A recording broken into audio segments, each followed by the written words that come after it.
കർത്താവിൽ പ്രിയ സഹോദരി സഹോദരന്മാർക്ക് വന്ദനമറിയിക്കുന്നു. വിശേഷാൽ സജി സഹോദരനും സൂസി സഹോദരിക്കും വിശേഷാൽ വന്ദനം പറയുകയാണ്. ഞാൻ ഒരു പ്രസംഗകനായിട്ട് ഏകദേശം 40 വർഷങ്ങളാകും. എന്നാൽ ഇതുവരെയും കർത്താവായ യേശു ക്രിസ്തുവിൻ്റെ സ്വർഗാരോഹണം എന്ന വിഷയത്തെക്കുറിച്ച് ഒരു പ്രസംഗം നടത്തിയിട്ടില്ല. ആ പ്രസംഗമാണ് ഇന്ന് ഞാൻ നടത്താനായിട്ട് ആഗ്രഹിക്കുന്നത്. അപ്പം ഞാനതിനെക്കുറിച്ച് വായിച്ചപ്പോൾ C.H. സ്പർജൻ, പ്രസംഗികളുടെ പ്രഭു എന്നറിയപ്പെടുന്ന അദ്ദേഹം പറഞ്ഞു, സ്വർഗാരോഹണം എന്ന് പറയുന്ന വിഷയം ഒരുപക്ഷെ വിശ്വാസികൾ അവഗണിച്ച ഒരു വിഷയമാണ് എന്നാണ് അദ്ദേഹത്തിൻ്റെ പ്രസ്താവന. സ്വർഗാരോഹണം എന്നത് ക്രിസ്തീയ വിശ്വാസത്തിലെ വളരെ പ്രധാനപ്പെട്ട ഒരു വിഷയമാണ്. ആ വിഷയത്തെക്കുറിച്ച് ഏറ്റവും വ്യക്തമായി നമ്മളോട് സംസാരിക്കുന്ന വേദഭാഗമാണ് അപ്പോസ്തല പ്രവൃത്തികൾ 1-ാമത്തെ അധ്യായത്തിൻ്റെ 9 മുതൽ 11 വരെയുള്ള വാക്യങ്ങളിൽ നമ്മൾ കാണുന്നത്. സ്വർഗാരോഹണത്തെക്കുറിച്ച് മത്തായി സുവിശേഷത്തിൽ പറഞ്ഞിട്ടില്ല, യോഹന്നാൻ്റെ സുവിശേഷത്തിലും പറഞ്ഞിട്ടില്ല. മർക്കോസിൻ്റെ സുവിശേഷത്തിൻ്റെ 16-ാമത്തെ അധ്യായത്തിൻ്റെ അവസാന ഭാഗത്ത് അങ്ങനെ ഒരു പ്രസ്താവനയുണ്ട് എങ്കിലും അത് ബ്രാക്കറ്റിൽ ഉള്ള ഒരു വാക്യമാണ്. ബ്രാക്കറ്റിലുള്ള വാക്യങ്ങൾ അടിസ്ഥാനപ്പെടുത്തി ഉപദേശങ്ങൾ സ്ഥാപിക്കുവാൻ പാടില്ല എന്നത് പൊതുവായി അംഗീകരിക്കപ്പെട്ടിട്ടുള്ള ഒരു കാര്യമാണ്. അതുകൊണ്ട് ആ വാക്യങ്ങളെ ഞാൻ ഒരല്പം സംശയദൃഷ്ടിയോടെയാണ് വീക്ഷിക്കുന്നത്. അപ്പോൾ അതുകൊണ്ട് പ്രധാനമായും കർത്താവിൻ്റെ സ്വർഗാരോഹണത്തെ സംബന്ധിച്ച് പറയുന്നത് ലൂക്കോസാണ്. ലൂക്കോസിൻ്റെ സുവിശേഷത്തിൽ താൻ അതിനെക്കുറിച്ച് പറയുന്നുണ്ട്. അതിനുശേഷം അതിനൊരു വിശദീകരണം താൻ നൽകുന്നത് താൻ എഴുതിയ 2-ാമത്തെ ചരിത്ര പുസ്തകമായിരിക്കുന്ന അപ്പോസ്തല പ്രവൃത്തികളിൽ ആണ്. അതുകൊണ്ട് നിങ്ങൾ എന്നോടൊപ്പം അപ്പോസ്തല പ്രവൃത്തികളിലേക്ക് വരണം. 1-ാമത്തെ അധ്യായത്തിൻ്റെ 6 മുതലുള്ള വാക്യങ്ങൾ ഞാൻ വായിക്കാം. കാരണം 6-ാമത്തെ വാക്യം മുതൽ കുഞ്ഞുങ്ങളെ നോ, നിങ്ങൾ ശ്രദ്ധയോടെ ഇരിക്കണം. ഓക്കെ. അപ്പോൾ 6-ാമത്തെ വാക്യം മുതലാണ് ഈ സ്വർഗാരോഹണത്തെക്കുറിച്ചുള്ള സംഭവം ആ വാക്യങ്ങളുമായിട്ട് ബന്ധിപ്പിച്ചാണ് ലേഖനകാരൻ നമ്മളോട് പറയുന്നത്. ഒരുമിച്ച് കൂടിയിരുന്നപ്പോൾ അവർ അവനോട്, കർത്താവേ, നീ ഇസ്രയേലിനെ ഈ കാലത്തിലോ രാജ്യം യഥാസ്ഥാനത്താക്കി കൊടുക്കുന്നത് എന്ന് ചോദിച്ചു. അവൻ അവരോട്, പിതാവ് തൻ്റെ സ്വന്തം അധികാരത്തിൽ വെച്ചിട്ടുള്ള കാലങ്ങളെയോ സമയങ്ങളെയോ അറിയുന്നത് നിങ്ങൾക്കുള്ളതല്ല. എന്നാൽ പരിശുദ്ധാത്മാവ് നിങ്ങളുടെ മേൽ വരുമ്പോൾ നിങ്ങൾ ശക്തി ലഭിച്ചിട്ട് യെരുശലേമിലും യഹൂദിയിൽ എല്ലായിടത്തും ശമരിയിലും ഭൂമിയുടെ അറ്റത്തോളം എൻ്റെ സാക്ഷികളാകും എന്ന് പറഞ്ഞു. ഇത് പറഞ്ഞ ശേഷം അവർ കാണെ അവൻ ആരോഹണം ചെയ്തു. ഒരു മേഘം അവനെ മൂടിയിട്ട് അവൻ അവരുടെ കാഴ്ചയ്ക്ക് മറഞ്ഞു. അവൻ പോകുന്നേരം അവർ ആകാശത്തിലേക്ക് ഉറ്റുനോക്കുമ്പോൾ വെള്ളവസ്ത്രം ധരിച്ച 2 പുരുഷന്മാർ അവരുടെ അടുക്കൽ നിന്നു. ഗലീല പുരുഷന്മാരെ, നിങ്ങൾ ആകാശത്തിലേക്ക് നോക്കി നിൽക്കുന്നത് എന്ത്? നിങ്ങളെ വിട്ട് സ്വർഗാരോഹണം ചെയ്ത ഈ യേശുവിനെ സ്വർഗത്തിലേക്ക് പോകുന്നവനായി നിങ്ങൾ കണ്ടതുപോലെ തന്നെ അവൻ വീണ്ടും വരും എന്ന് പറഞ്ഞു. കർത്താവായ യേശു ക്രിസ്തുവിൻ്റെ സ്വർഗാരോഹണം എന്നത് അതീവ പ്രാധാന്യമേറിയ വിഷയമാണ്. അല്ലെങ്കിൽ കർത്താവായ യേശു ക്രിസ്തുവിൻ്റെ വീണ്ടെടുപ്പിൻ്റെ പ്രവൃത്തി, അതിൻ്റെ പൂർത്തീകരണം എന്നത് കർത്താവിൻ്റെ സ്വർഗാരോഹണത്തോടു കൂടെയാണ്.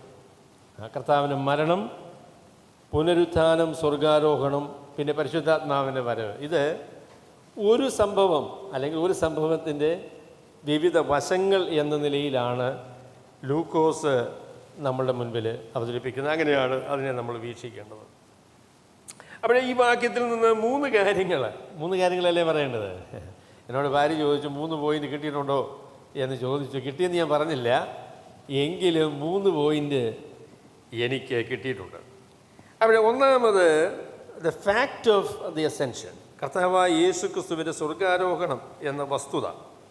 രണ്ടാമത്തത് ശിഷ്യന്മാരുടെ പ്രതികരണം എന്നത്. മൂന്നാമത് ശിഷ്യന്മാരോട് ദൂതന്മാർ പറഞ്ഞ വാഗ്ദാനം എന്ന കാര്യം. അപ്പം അങ്ങനെ മൂന്നായിട്ട് ഈ വേദഭാഗത്തെ നമുക്ക് തിരിക്കാനായിട്ട് സാധിക്കും. The fact of the ascension, then the response of the disciples, and then the promise given by the 2 angels. അപ്പം അങ്ങനെ മൂന്നായിട്ടാണ് ഈ ഭാഗത്തെ നമ്മൾ തിരിക്കുന്നത്. അപ്പോൾ ഇതിനെക്കുറിച്ച് നമ്മുടെ ഈ വാക്യത്തിലേക്ക് വരുന്നതിന് മുന്നമേ തന്നെ ഇതിനൊരു പശ്ചാത്തലം നമ്മൾ പറയണമല്ലോ. ലൂക്കോസിന് അപ്പസ്തല പ്രവൃത്തികൾ 1 മുതൽ 11 വരെയുള്ള വാക്യങ്ങളെ നമ്മളുടെ ഡോക്ടർ എബ്രഹാം കുരുയുടെ ഭാഷയിൽ പറയുകയാണെങ്കിൽ അതൊരു പെരിക്കപ്പിയാണ് എന്ന് പറയാം, അല്ലെങ്കിൽ ഒരു പാരഗ്രാഫാണ്. അത് അപ്പസ്തല പ്രവൃത്തികൾക്കുള്ള ഒരു മുഖവുരയാണ്. ആദ്യത്തെ 11 വാക്യങ്ങൾ എന്ന് പറയും. അതിൽ ആദ്യമേ തന്നെ ലൂക്കോസ് നമ്മളോട് പറഞ്ഞത് താൻ ഈ ചരിത്രം എഴുതുന്നത്, അല്ലെങ്കിൽ അതിൻ്റെ ഉള്ളടക്കം എന്താണ് എന്നതിനൊരു സൂചന ലൂക്കോസ് നമുക്ക് തരുന്നുണ്ട്. താൻ എഴുതിയ ആദ്യ ചരിത്രം, തിയോഫിലോസ് ഞാൻ എഴുതിയ ആദ്യ ചരിത്രം എന്നത് കർത്താവായ യേശു ക്രിസ്തു താൻ തിരഞ്ഞെടുത്ത തൻ്റെ അപ്പസ്തലന്മാർക്ക് കൽപ്പന നൽകിയിട്ട് സ്വർഗാരോഹണം ചെയ്യുന്നതുവരെ താൻ ചെയ്തും പറഞ്ഞു തുടങ്ങിയതുമായ കാര്യങ്ങളെക്കുറിച്ച് ആയിരുന്നുവല്ലോ. അപ്പോൾ ലൂക്കോസിൻ്റെ സുവിശേഷത്തിൻ്റെ കണ്ടന്റ് എന്ന് പറയുന്നത് കർത്താവായ യേശു ക്രിസ്തു സ്വർഗാരോഹണം ചെയ്യുന്ന സമയം വരെ താൻ ചെയ്തതും പറഞ്ഞതുമായിരിക്കുന്ന കാര്യങ്ങളാണ്. അപ്പം അപ്പസ്തല പ്രവൃത്തികളുടെ ഉള്ളടക്കം എന്താ? ആ പ്രസ്താവന അനുസരിച്ച് കർത്താവ് തുടങ്ങിയ കാര്യമാണ്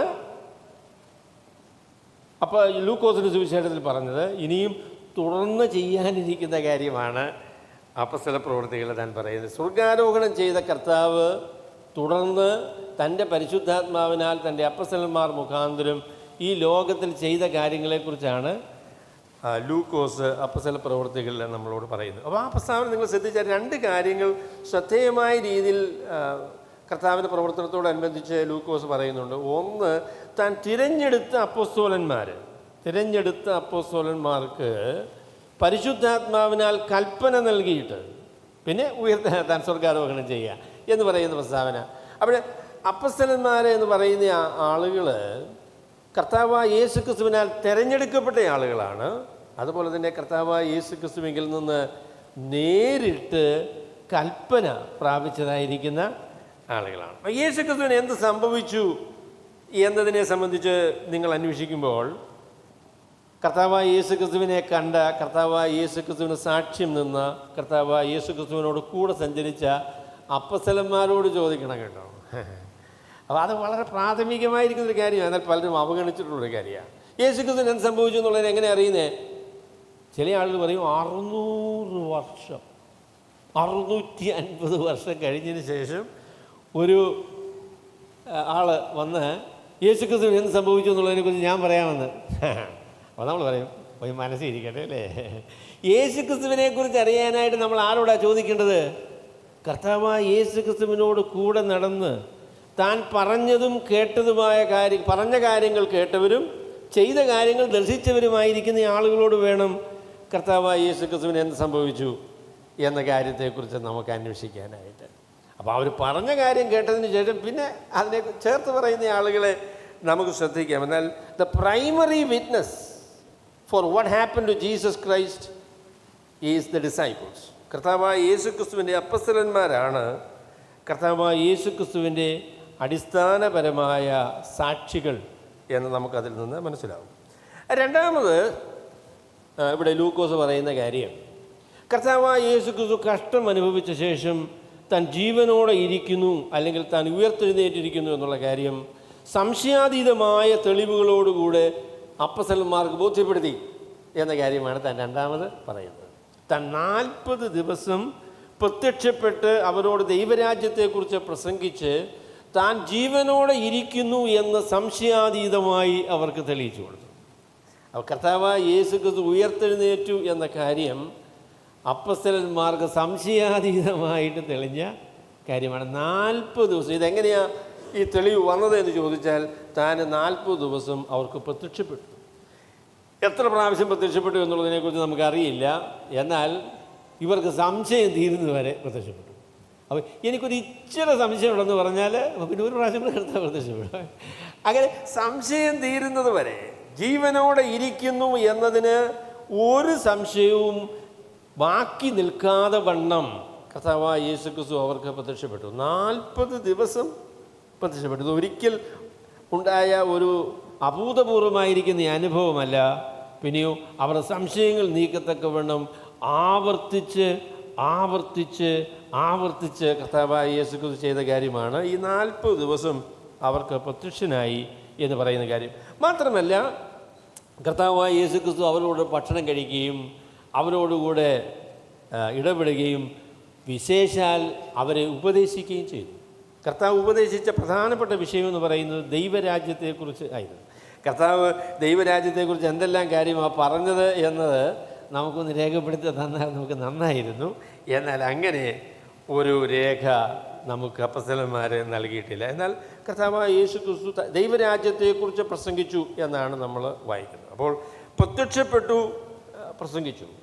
ആ നിലയിൽ അവൻ ജീവനോടെ ഇരിക്കുന്നു, ഉയർത്തെഴുന്നേറ്റിരിക്കുന്നു എന്ന കാര്യത്തെ സംബന്ധിച്ച് അവർക്ക് സംശയാതീതമായി അൺഡിനയബിൾ പ്രൂഫ് എന്നാണ് ലൂക്കോസ് അതിനെക്കുറിച്ച് പറയുന്നത്. യാതൊരു സംശയവും ബാക്കി നിൽക്കാത്ത തെളിവുകൾ.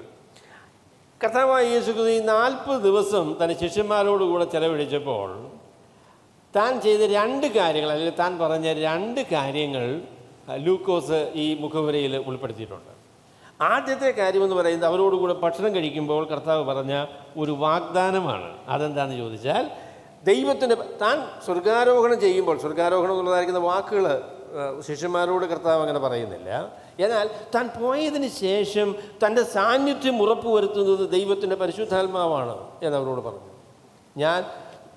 നിങ്ങൾ നഗരം വിട്ടുപോകാതെ, യെരൂശലേം വിട്ടുപോകാതെ എന്നോട് കേട്ട പിതാവിൻ്റെ വാഗ്ദത്തത്തിനായിട്ട് നിങ്ങൾ കാത്തിരിക്കണം എന്ന് കർത്താവ് പറഞ്ഞു. അപ്പോൾ കർത്താവായ യേശുക്രിസ്തുവിൻ്റെ സാന്നിധ്യം ഈ ലോകത്തിൽ മനുഷ്യർക്ക് സാധ്യമാക്കി തീർക്കുന്നത്, ആ സാന്നിധ്യം ഉറപ്പാക്കുന്നത് ദൈവത്തിൻ്റെ പരിശുദ്ധാത്മാവാണ്. ആ പരിശുദ്ധാത്മാവിനെ ദൈവം കർത്താവായ യേശുക്രിസ്തു സ്വർഗാരോഹണം ചെയ്തതിന് ശേഷം അയക്കും എന്ന വാഗ്ദാനം കർത്താവായ യേശുക്രിസ്തു തന്റെ ശിഷ്യന്മാർക്ക് നൽകി.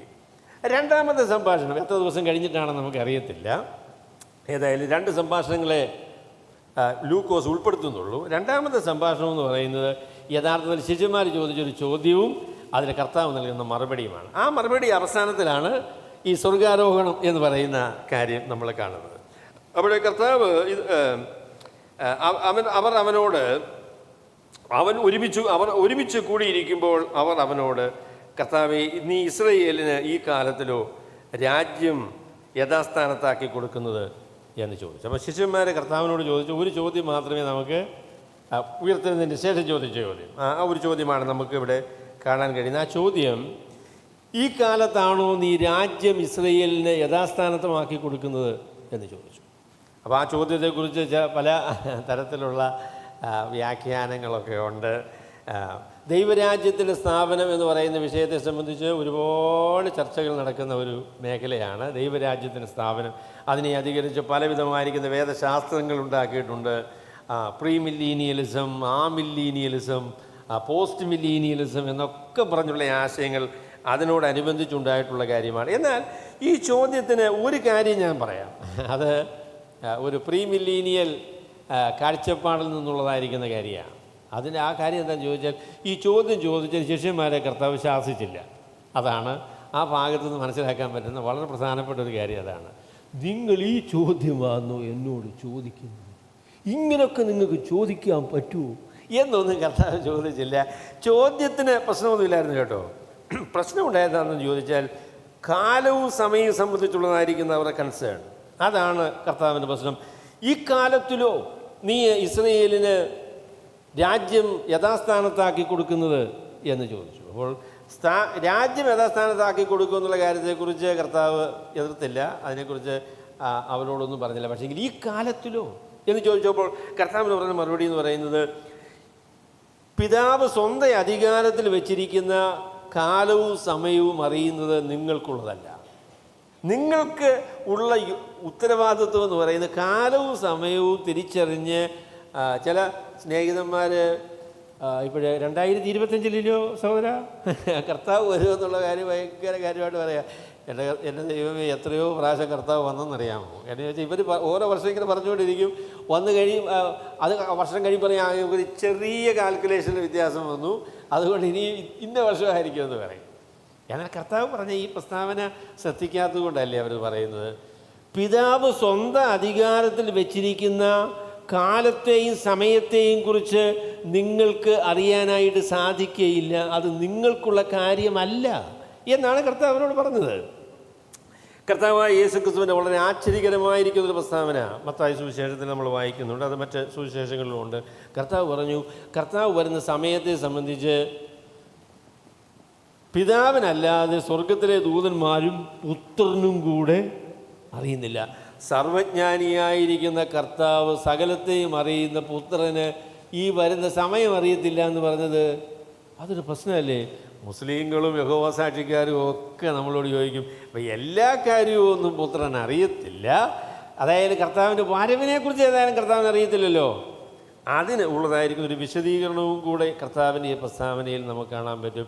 അവിടെ കർത്താവ് പറഞ്ഞ കാര്യം എന്ന് പറയുന്നത് തനിക്ക് അറിവില്ല എന്ന് പറയുന്നത് തനിക്ക് അറിവില്ല എന്ന നിലയിലല്ല, അല്ലെങ്കിൽ അത് തൻ്റെ മേഖലയല്ല എന്നുള്ള നിലയിലാണ് കർത്താവ് പറഞ്ഞത്. അത് പറഞ്ഞു, എന്നാൽ പിതാവ് തൻ്റെ സ്വന്തം അധികാരത്തിൽ വെച്ചിട്ടുള്ള കാലങ്ങളെയോ സമയങ്ങളെയോ അറിയുന്നത് നിങ്ങൾക്കുള്ളതല്ല. അവിടെ അതിനെക്കുറിച്ച് പറയാം. ഒരു വീട്ടിൽ വന്ന് നല്ല വീടാണ് എങ്കിൽ ഭാര്യയോട് ഭർത്താവില്ലാത്ത അല്ലെങ്കിൽ അപ്പനില്ലാത്ത സമയത്ത് വന്നിട്ട് വീട്ടിലെ ചില കാര്യങ്ങളെക്കുറിച്ച് ചോദിച്ചാൽ ആ വിഷയത്തെക്കുറിച്ച് ഭാര്യയ്ക്ക് അറിവുണ്ട് എങ്കിലും എന്താ മറുപടി പറയുക? അദ്ദേഹം പറയും, എനിക്കിത് അറിയത്തില്ല എന്ന് പറയും. കാരണം എൻ്റെ അധികാരത്തിൽപ്പെട്ട കാര്യമല്ല, അത് പറയാനുള്ളതായിരിക്കുന്ന അനുവാദം എനിക്കില്ല, അതെൻ്റെ മേഖലയല്ല എന്നാണ് അർത്ഥമാക്കുന്നത്. അല്ലാതെ ആ വിഷയത്തെക്കുറിച്ച് എനിക്കൊരു അറിവുമില്ല എന്നല്ല. അപ്പോൾ കർത്താവ് യേശു ക്രിസ്തു താൻ വരുന്ന സമയത്തെക്കുറിച്ച് തനിക്ക് അറിവില്ല എന്ന് പറഞ്ഞതിൻ്റെ കാരണം അത് തന്നെ മേഖലയല്ല, അത് വെളിപ്പെടുത്താനുള്ള അധികാരം പിതാവിന് മാത്രമേ ഉള്ളൂ, ആ മേഖലയിലേക്ക് ഞാൻ കടക്കിയില്ല എന്നാണ് പറഞ്ഞത്. അപ്പോൾ കർത്താവായ യേശു ക്രിസ്തു വരുന്ന സമയം അല്ലെങ്കിൽ എപ്പോഴാണ് തൻ്റെ രാജ്യം സ്ഥാപിക്കാനായിട്ട് പോകുന്നത് എന്നതിനെ സംബന്ധിച്ച് പിതാവായ ദൈവത്തിൻ്റെ അധികാരത്തിൽപ്പെട്ട കാര്യമാണത്. മനുഷ്യർക്ക് ആർക്കും അറിയില്ല. പിതാവിൻ്റെ ഈ അധികാരത്തിലേക്ക് കടന്നു കയറുവാൻ പുത്രനും തീരുമാനിച്ചിട്ടില്ല എന്ന കാര്യമാണ് കർത്താവ് പറയുന്നത്. അപ്പം ദൈവരാജ്യത്തെക്കുറിച്ച് നമ്മൾ പറഞ്ഞപ്പോൾ നിങ്ങൾ ശ്രദ്ധിച്ചെങ്കിൽ രണ്ട് കാര്യങ്ങൾ അതിനെക്കുറിച്ച് ഞാൻ പറഞ്ഞതാണ്. ഒന്ന്, ദൈവരാജ്യം എന്ന് പറയുന്നതിന് രണ്ട് തലങ്ങളുണ്ട്. ദൈവരാജ്യം എന്നതിന് രണ്ട് തലങ്ങളുണ്ട്. കർത്താവ് തന്നെ ശിഷ്യന്മാരോട് പറഞ്ഞപ്പോൾ, ശിഷ്യന്മാരോടല്ല കേട്ടോ, പരീശന്മാരോട് പറഞ്ഞപ്പോൾ പറഞ്ഞു, എപ്പോഴാണ് ദൈവരാജ്യം വരുന്നത് എന്ന് ചോദിച്ചു. ഉടനെ കർത്താവ് എന്താ മറുപടി പറഞ്ഞത്? കർത്താവ് പറഞ്ഞു, ദൈവത്തിൻ്റെ രാജ്യം നിങ്ങളുടെ ഇടയിൽ തന്നെ ഉണ്ടല്ലോ എന്നാണ് കർത്താവ് പറഞ്ഞത്. അല്ലെങ്കിൽ വന്ന ദൈവത്തിൻ്റെ രാജ്യം എന്ന് പറയുന്ന ഒരു ക്രമീകരണമുണ്ട്. The kingdom that has already come. വന്ന ദൈവത്തിൻ്റെ രാജ്യം എന്ന് പറയുന്നൊരു കാര്യമുണ്ട്.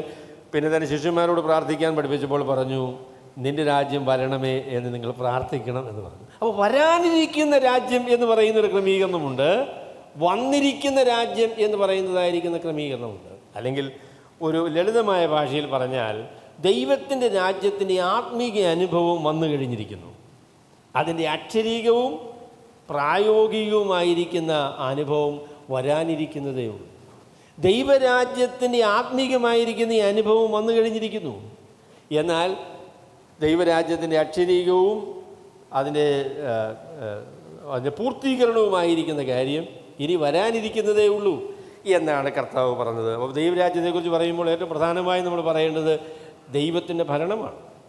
ദൈവരാജ്യത്തിലേക്ക് പ്രവേശിക്കുന്ന ഒരാൾ കർത്താവായ യേശു ക്രിസ്തുവിൻ്റെ ഭരണത്തിൻ്റെ കീഴിലാകുന്നു എന്നത് ദൈവരാജ്യത്തെ സംബന്ധിച്ച് പറയാൻ കഴിയുന്ന ഏറ്റവും പ്രധാനപ്പെട്ട കാര്യമാണ്. ഇനി അക്ഷരികമായ രീതിയിൽ കർത്താവ് ഈ ലോകത്തിൽ തൻ്റെ രാജ്യം സ്ഥാപിക്കുന്ന വാഗ്ദാനം ശേഷിക്കുന്നു. ആ അവസരത്തിലാണ് ഇസ്രയേലിന് നീ രാജ്യം യഥാസ്ഥാനപ്പെടുത്തി കൊടുക്കുമോ എന്ന് ചോദിച്ചത്. ഇസ്രയേലിന് ഒരു ഭാവി ഇല്ല എന്ന് പറയുന്ന ഒരുപാട് ആൾക്കാരുണ്ട്. അവരെയാണ് മില്ലീനിയൽ ആശയക്കാർ എന്ന് പറയുന്നത്. എന്നാൽ കർത്താവിൻ്റെ വാഗ്ദാനം അനുസരിച്ചും അബ്രഹാമിനോട് ദൈവം ചെയ്ത വാഗ്ദാനം അനുസരിച്ചും അതുപോലെ തന്നെ റോമാലേഖനം 11-ാമത്തെ അധ്യായത്തിൽ അപ്പോസ്തലനായ പൗലോസ് പറയുന്ന പ്രസ്താവന അനുസരിച്ചും ഒക്കെ നമ്മൾ അതിനെ ശ്രദ്ധിക്കുമ്പോൾ ദൈവം തൻ്റെ ജനത്തെ തള്ളിക്കളഞ്ഞുവോ എന്ന് ചോദിക്കുന്ന ഒരു ചോദ്യമുണ്ട്. ഒരു നാളുമില്ല എന്നാണ് അപ്പോസ്തലനായ പൗലോസിൻ്റെ മറുപടി. ഇസ്രയേലിനൊരു ഭാവി ഉണ്ടെന്ന് തന്നെയാണ് ദൈവത്തിന് വചനമായിരിക്കുന്ന വിശുദ്ധ ബൈബിൾ പറയുന്നത്. ഈ ആശയം ഏറ്റവും പ്രമുഖമായി വന്നത് 1880-കളിലാണ്. 1850 ജയൻ ഡാർബിയൊക്കെ അതിൽ ഒരു പ്രമുഖനായിരിക്കുന്ന ആളാണ്. ആ കാലഘട്ടങ്ങളിലാണ് വന്നത്. അപ്പോൾ അന്നിത് പറയുമ്പോൾ ലോകത്തിലുള്ള ആൾ വളരെ പരിഹാസത്തോടു കൂടെയാണ് ഇതിനെ വീക്ഷിച്ചത്. ഇസ്രയേൽ എന്ന് പറയുന്ന ഒരു രാജ്യമില്ല, യഹൂദന്മാരെന്ന് പറയുന്ന ഒരു കൂട്ടം ആളുകൾക്ക് താമസിക്കാൻ സ്ഥലമില്ലാത്ത കാലത്താണ് ഇങ്ങനൊരു പ്രതീക്ഷ യഥാർത്ഥത്തിൽ ദൈവത്തിൻ്റെ വചനത്തിലുണ്ട് എന്ന കാര്യം പറഞ്ഞത്. 1948 അത്ഭുതകരമായ ഒരു ക്രമീകരണമായിരുന്നു.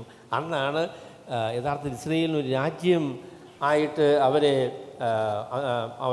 ഒരു രാജ്യമായി രൂപപ്പെടുന്നത് 1948-ലാണ്. പിന്നെ അവരുടെ ചരിത്രത്തെക്കുറിച്ച് നമുക്കറിയാം. ഇന്ന് വർത്തമാനകാലത്തുള്ളതായിരിക്കുന്ന ഇസ്രയേൽ ദൈവഹിതപ്രകാരം ജീവിക്കുന്നവരും മശീഹയെ അംഗീകരിക്കുന്നവരുമായിരിക്കുന്ന ആളുകളല്ല. അപ്പോൾ അതുകൊണ്ട് ദൈവം സ്ഥാപിച്ചതായിരിക്കുന്ന രാജ്യം എന്ന് പറയുന്നത് ഇപ്പോഴുള്ളതായിരിക്കുന്ന ഇസ്രയേലല്ല. എന്നാൽ സെഖരിയ പ്രവാചകൻ്റെ ഭാഷയിലും അപ്പോസ്തലനായ പൗലോസിൻ്റെ ഭാഷയിലുമൊക്കെ പറയുമ്പോൾ കുത്തിയവങ്കിലേക്ക് നോക്കുകയും മാനസാന്തരപ്പെടുകയും മശീഹയെ സ്വീകരിക്കുകയും രക്ഷിക്കപ്പെടുകയും ചെയ്യുന്ന ഒരു സമയം ഇസ്രയേലിനെ സംബന്ധിച്ച് ദൈവം മുൻകണ്ടിട്ടുണ്ട്. അപ്പോൾ ആ കാലഘട്ടത്തിലാണ് തൻ്റെ കുത്തിയവങ്കിലേക്ക് നോക്കി തങ്ങളെ ശുദ്ധീകരിക്കുന്നതായിരിക്കുന്ന ഉറവിങ്കിലേക്ക് തിരിഞ്ഞ് പാപമോചനവും കർത്താവായ യേശു ക്രിസ്തുവിലുള്ള രക്ഷയും പ്രാപിക്കുന്ന ഒരു തലമുറ ഇസ്രയേലിനെ സംബന്ധിച്ച് ഭാവിയിലുണ്ടാകും എന്നാണ് ദൈവത്തിൻ്റെ വചനം പറയുന്നത്. അന്നാണ് ഇസ്രയേലിന് രാജ്യം യഥാസ്ഥാനത്തിൽ ആക്കി കൊടുക്കുന്ന ആ കാലഘട്ടം വരാനായിട്ട് പോകുന്നത്. ആ കാലഘട്ടത്തിലാണ് ഇസ്രയേൽ മാത്രമല്ല കേട്ടോ രാജ്യം, ഇസ്രയേലിന് രാജ്യം സ്ഥാപിച്ചു കൊടുക്കാമെന്ന് പറഞ്ഞ വാഗ്ദത്തം ദൈവം പൂർത്തീകരിക്കുമ്പോൾ അത് സകല ജനത്തിനും ഉണ്ടാകുവാനുള്ള മഹാസന്തോഷമാണ്. തൻ്റെ രാജ്യത്തെ ഈ ലോകത്തിൽ ദൈവം സ്ഥാപിക്കുന്ന കാര്യമാണ്. അതിൻ്റെ വിശദ വശങ്ങളെ സംബന്ധിച്ചും അതിൻ്റെ വ്യത്യസ്തമായ ക്രമീകരണത്തെ സംബന്ധിച്ചും ഒന്നും ഞാൻ പറയാനായിട്ട് ആഗ്രഹിക്കുന്നില്ല. എന്നാൽ കർത്താവായ യേശു ക്രിസ്തു തന്നെ രാജ്യം സ്ഥാപിക്കും എന്നത് ദൈവവചനത്തിലെ അലംഘനീയമായ വാഗ്ദാനമാണ്. നമ്മുടെ പ്രത്യാശയാണ്. നമ്മുടെ കർത്താവ് വരുവാൻ അടുത്തിരിക്കുന്നു. അടുത്ത പ്രസ്താവന പറയുമ്പോൾ ഞാനതിനെക്കുറിച്ച് പറഞ്ഞോളാം. അപ്പോൾ കർത്താവ് പറഞ്ഞു, നിങ്ങൾ എപ്പോഴാണ് ഈ രാജ്യം സ്ഥാപിക്കുന്നത് എന്നതിനെ സംബന്ധിച്ച് നിങ്ങൾ അങ്ങനെ ബേജാറാകേണ്ട കാര്യമില്ല. പിന്നെയോ നിങ്ങൾ താല്പര്യം കാണിക്കേണ്ട, ശ്രദ്ധ ചെലുത്തേണ്ടതായിരിക്കുന്ന ഒരു കാര്യമുണ്ട്. അതെന്താണെന്ന് ചോദിച്ചാൽ ദൈവത്തിൻ്റെ പരിശുദ്ധാത്മാവ് നിങ്ങളുടെ മേൽ വരുമ്പോൾ നിങ്ങൾ സകല ലോകത്തിലും എൻ്റെ സാക്ഷികളാകണം എന്ന് പറഞ്ഞു. The constant, the focus of the Christians is not the time of the coming of Christ, but witnessing for Christ all over the world. സർവ്വലോകത്തിലും കർത്താവായ യേശു ക്രിസ്തുവിന് സാക്ഷ്യം പറയുക എന്നുള്ളതാണ് ഇന്ന് വർത്തമാനകാലത്ത് നമ്മുടെ ഏറ്റവും വലിയ ഉത്തരവാദിത്വം എന്ന് പറയുന്നതാണ്. അതുകൊണ്ട് എന്നാൽ പരിശുദ്ധാത്മാവ് നിങ്ങളുടെ മേൽ വരുമ്പോൾ നിങ്ങൾ ശക്തി ലഭിച്ചിട്ട് യെരുശലേമിലും യഹൂദയിൽ എല്ലായിടത്തും ശമരിയിലും ഭൂമിയുടെ അറ്റത്തോളം എന്നെ സാക്ഷികളാകും എന്ന് പറഞ്ഞു. സമയവും കാലവും അറിയുന്നത് നിങ്ങൾക്കുള്ളതല്ല, എന്നാൽ പരിശുദ്ധാത്മാവ് നിങ്ങളുടെ മേൽ വരുമ്പോൾ നിങ്ങൾ ശക്തി ലഭിച്ചിട്ട് എൻ്റെ സാക്ഷികളാകും എന്ന് കർത്താവ് പറഞ്ഞു. അത് പറഞ്ഞതിന് ശേഷമാണ് ഇത് പറഞ്ഞ ശേഷം അവർ കാണെ അവൻ ആരോഹണം ചെയ്തു. അവിടെ അപ്പോസ്തല പ്രവൃത്തികൾ 1-ാമത്തെ അധ്യായത്തിൻ്റെ 8-ാമത്തെ വാക്യം എന്ന് പറയുന്നത് മഹാനിയോഗത്തിൻ്റെ ലൂക്കോസിൻ്റെ ഭാഷയിലുള്ളതായിരിക്കുന്ന വിശദീകരണമാണ്. 1-ാമത്തെ അധ്യായത്തിൻ്റെ 8-ാം വാക്യം മഹാനിയോഗമാണ്. മത്തായി സുവിശേഷത്തിൽ നമ്മളെന്താ വായിക്കുന്നത്? സ്വർഗത്തിലും ഭൂമിയിലുള്ള സകല അധികാരവും എനിക്ക് നൽകപ്പെട്ടിരിക്കുന്നു, അതുകൊണ്ട് നിങ്ങൾ പുറപ്പെട്ട് പിതാവിൻ്റെയും പുത്രൻ്റെയും പരിശുദ്ധാത്മാവിൻ്റെ നാമത്തിൽ സ്നാനം കഴിപ്പിച്ചും ഞാൻ നിങ്ങളോട് കൽപ്പിച്ചതൊക്കെയും പ്രമാണിപ്പാൻ തക്ക ഉപദേശിച്ചുകൊണ്ട് സകല ജാതികളെയും ശിഷ്യനാക്കിക്കൊള്ളുകയും ഞാനോ ലോകാവസാനത്തോളം എല്ലാ നാളും നിങ്ങളോട് ഇരിക്കും എന്ന് പറഞ്ഞു. അപ്പോൾ അതാണ് മത്തായി സുവിശേഷകൻ്റെ ഭാഷയിലുള്ള പ്രധാന നിയോഗം, ഗ്രേറ്റ് കമ്മീഷൻ എന്ന് പറയുന്നത്. മത്തായി സുവിശേഷം 28-ാം അധ്യായത്തിന് 18 മുതൽ 20 വരെയുള്ളതായിരിക്കുന്ന വാക്യങ്ങളാണ്. ഇതേ ആശയം തന്നെ യോഹന്നാൻ്റെ സുവിശേഷത്തിൽ നമുക്ക് കാണാനായിട്ട് സാധിക്കും. അത് യോഹന്നാൻ്റെ സുവിശേഷം 20-ാമത്തെ അധ്യായത്തിലാണ് കർത്താവ് പറഞ്ഞു, എന്നാൽ നിങ്ങൾ പരിശുദ്ധാത്മാവ് നിങ്ങളുടെ മേൽ അവൻ്റെ മേൽ ഊതി അവർക്ക് പരിശുദ്ധാത്മാവിനെ പ്രാപിക്കുക എന്ന് പറഞ്ഞു. അത് ഉള്ളത് പറഞ്ഞാൽ ഒരു ആക്റ്റഡ് പാരബിളാണ് എന്ന് നമുക്കറിയാം. എന്നിട്ട് പറഞ്ഞു, നിങ്ങൾ ആരുടെയെങ്കിലും പാപങ്ങളെ ക്ഷമിച്ചാൽ അവരോട് ക്ഷമിച്ചിരിക്കും, ആരുടെയെങ്കിലും പാപങ്ങളെ നിർത്തിയാൽ അവർക്ക് നിർത്തപ്പെടും. അതുകൊണ്ട് നിങ്ങൾ സകല മനുഷ്യരുടെയും പാപമോചനത്തിനായിട്ട് നിങ്ങൾ ലോകമെമ്പാടും പോകണമെന്നുള്ളതായിരിക്കും നിർദ്ദേശമാണ് അവിടെ നമുക്ക് കാണാനായിട്ട് സാധിക്കുന്നത്. അപ്പോൾ അതുകൊണ്ട് ലൂക്കോസിൻ്റെ ഭാഷയിലുള്ള പ്രധാന നിയോഗമാണ് അപ്പോസ്തല പ്രവൃത്തികൾ 1-ാമത്തെ അധ്യായത്തിൻ്റെ 8-ാമത്തെ വാക്യം എന്ന് പറയുന്നത്. അപ്പോൾ ഇത് പറഞ്ഞ ശേഷം അവൻ അവരോട് ഇത് പറഞ്ഞ ശേഷം, അപ്പോൾ ഞാൻ പറയാൻ ആഗ്രഹിക്കുന്ന കാര്യം, കർത്താവ് അവസാനം പറഞ്ഞ വാക്കുകളാണ് കർത്താവിൻ്റെ ശിഷ്യന്മാരെ ഉളവാക്കുവാൻ നാം ഭൂമിയുടെ അറ്റത്തോളം പോകണം എന്ന് പറഞ്ഞ കാര്യം. That is the last words of Jesus. കർത്താവായ യേശുക്രിസ്തു പറഞ്ഞ അവസാന വാക്കുകൾ. അവിടെ മരിക്കാൻ പോകുന്നതിന് മുമ്പേ പറയുന്ന അവസാന വാക്കുകൾക്ക് പ്രത്യേക ഒരു പ്രാധാന്യം നമ്മൾ കൊടുക്കും. എൻ്റെ അച്ചായ അപ്പച്ചൻ മരിക്കുന്നതിന് മുമ്പേ അവസാനം പറഞ്ഞ വാക്ക് ഇതായിരുന്നു എന്ന് പറഞ്ഞ് നമ്മൾ ഹൃദയത്തിൽ തട്ടി നിൽക്കുന്ന വാക്കാണ് കേട്ടോ. അത് മറക്കത്തില്ല.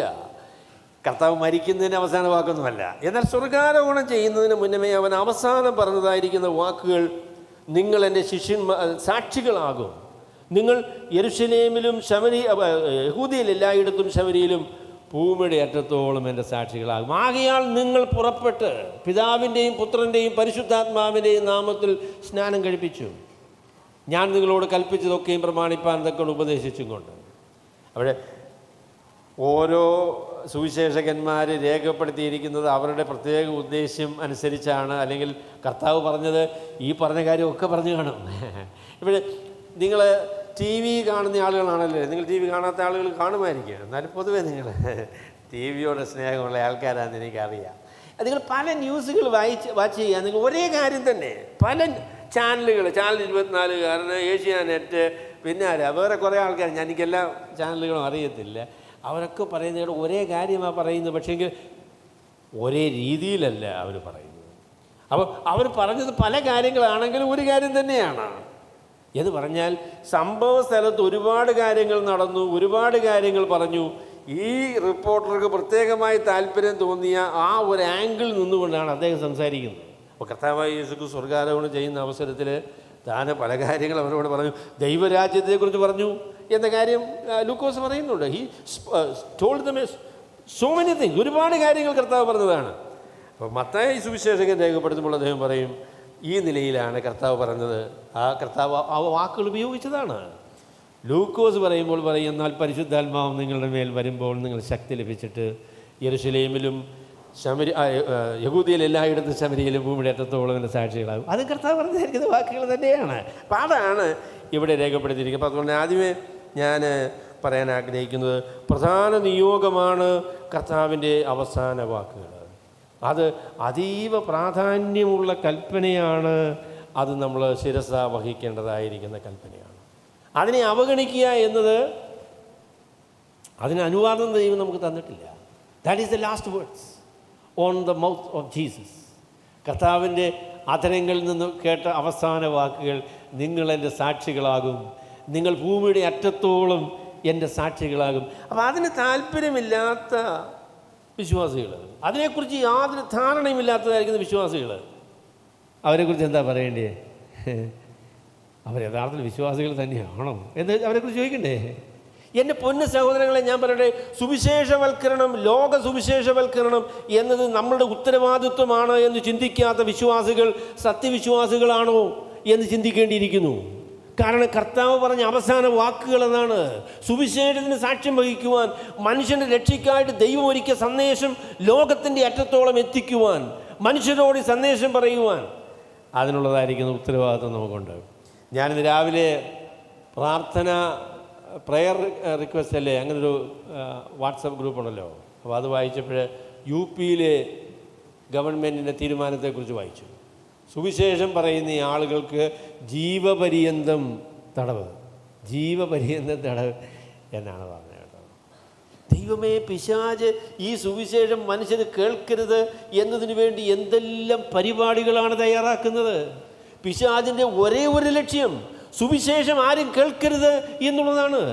അപ്പോൾ അതുകൊണ്ട് പിശാചിന് നേരെ നാം നിൽക്കുന്നു, അവൻ്റെ തന്ത്രങ്ങൾക്കെതിരെയാണ് നമ്മുടെ നിലപാട് എന്നതിന് ഏറ്റവും വ്യക്തമായ തെളിവ് നാം സുവിശേഷം പറയുന്ന ആളുകളാണ് എന്ന് തന്നെയാണ്. അപ്പോൾ സുവിശേഷം പറയണം എന്നതാണ് ഞാൻ ഇതിന് ആദ്യമായിട്ട് നിങ്ങളോട് പറയാനായിട്ട് ആഗ്രഹിക്കുന്ന കാര്യം.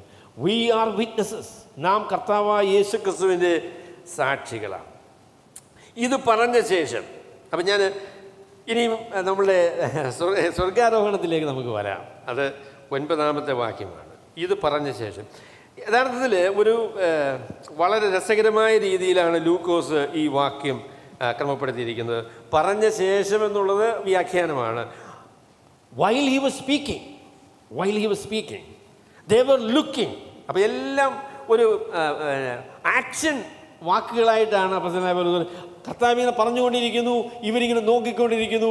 ആ അവസരത്തിലാണ് കർത്താവായ യേശു ക്രിസ്തു അവരെ വിട്ട് സ്വർഗാരോഹണം ചെയ്യുന്ന സംഭവം എന്ന് പറയുന്നതാണ്. ലൂക്കോസിൻ്റെ സുവിശേഷത്തിൽ പറയുന്നത് അവൻ അവരെ അനുഗ്രഹിക്കുകയിൽ അവൻ സ്വർഗാരോഹണം ചെയ്തു എന്നാണ്. അവൻ്റെ കരങ്ങൾ രണ്ടും ഉയർത്തി അവരെ അനുഗ്രഹിക്കുന്ന അവസരത്തിൽ കർത്താവായ യേശു ക്രിസ്തു സ്വർഗത്തിലേക്ക് എടുക്കപ്പെട്ടു എന്ന കാര്യമാണ് ലൂക്കോസിൻ്റെ സുവിശേഷത്തിൽ പറയുന്നത്. എന്നാൽ ഇവിടെ പറയുന്നത് അവൻ ഇത് പറഞ്ഞ ശേഷം അവർ നോക്കിക്കൊണ്ട് നിൽക്കുമ്പോൾ കർത്താവായ യേശു ക്രിസ്തു സ്വർഗാരോഹണം ചെയ്തു. അപ്പോൾ ഒന്നാമത് എനിക്ക് 3 പോയിൻ്റാണ്. ആ ഒന്നാമത്തെ പോയിൻറ്റിൻ്റെ ഒരു പോയിൻ്റാണ് ഞാൻ ഈ പറയുന്നത്. അതെന്താണെന്ന് ചോദിച്ചാൽ കർത്താവായ യേശു ക്രിസ്തുവിൻ്റെ സ്വർഗാരോഹണം ദൃശ്യമായ ഒരു കാര്യമായിരുന്നു എന്നതാണ് ഞാൻ ആദ്യമേ പറയാൻ ആഗ്രഹിക്കുന്നത്. It is A visible incident which the disciples watched. ശിഷ്യന്മാർ കണ്ണുകൊണ്ട് കണ്ട ഒരു കാര്യമാണ് കർത്താവായ യേശു ക്രിസ്തു സ്വർഗാരോഹണം ചെയ്യുന്നു എന്ന് പറയുന്നത്. അവർ കാണുകയിൽ അവർ നോക്കി നിൽക്കുമ്പോൾ 40 ദിവസം കർത്താവായ യേശു ക്രിസ്തു പ്രത്യക്ഷപ്പെട്ടു കേട്ടോ. എങ്ങനെയാണ് പ്രത്യക്ഷപ്പെട്ടതെന്നുള്ളതിൻ്റെ വിശദവിവരങ്ങൾ നമുക്കില്ല.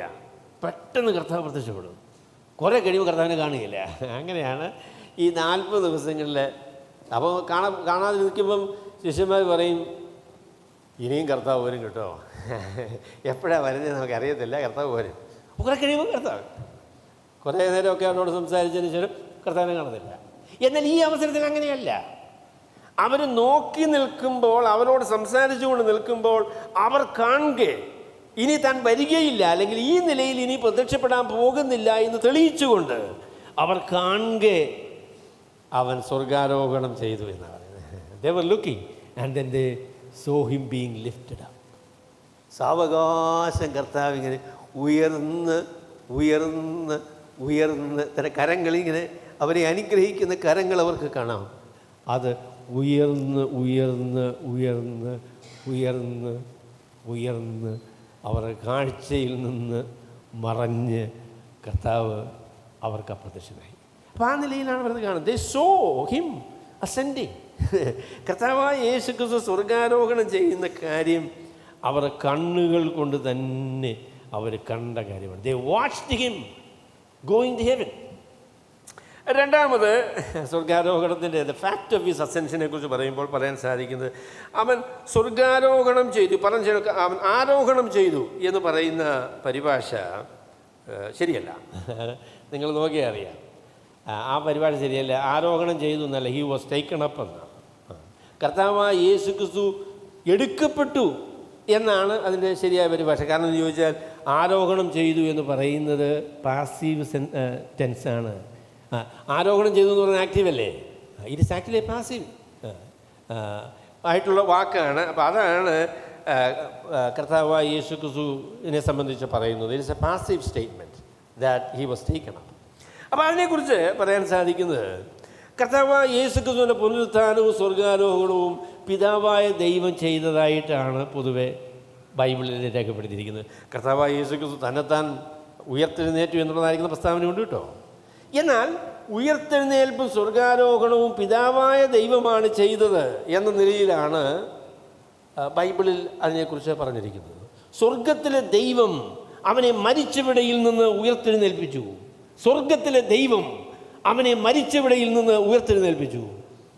കർത്താവായ യേശു ക്രിസ്തുവിനെ അവൻ്റെ അവകാശവാദങ്ങളെയും കർത്താവ് പറഞ്ഞ എല്ലാ പ്രസ്താവനകളെയും നിരാകരിച്ച് അതിനെ നിഷേധിച്ച് അതേതുമില്ല എന്ന് പറഞ്ഞ് അവനെ കുരിശിൽ തറച്ച് കൊന്ന് അവനെ അടക്കം ചെയ്തതിന് ശേഷം അവൻ്റെ കഥ കഴിഞ്ഞു എന്ന് വിചാരിച്ചപ്പോൾ സ്വർഗത്തിലെ ദൈവം അവനെ മരിച്ചവിടയിൽ നിന്ന് ഉയർത്തെഴുന്നേൽപ്പിച്ചു.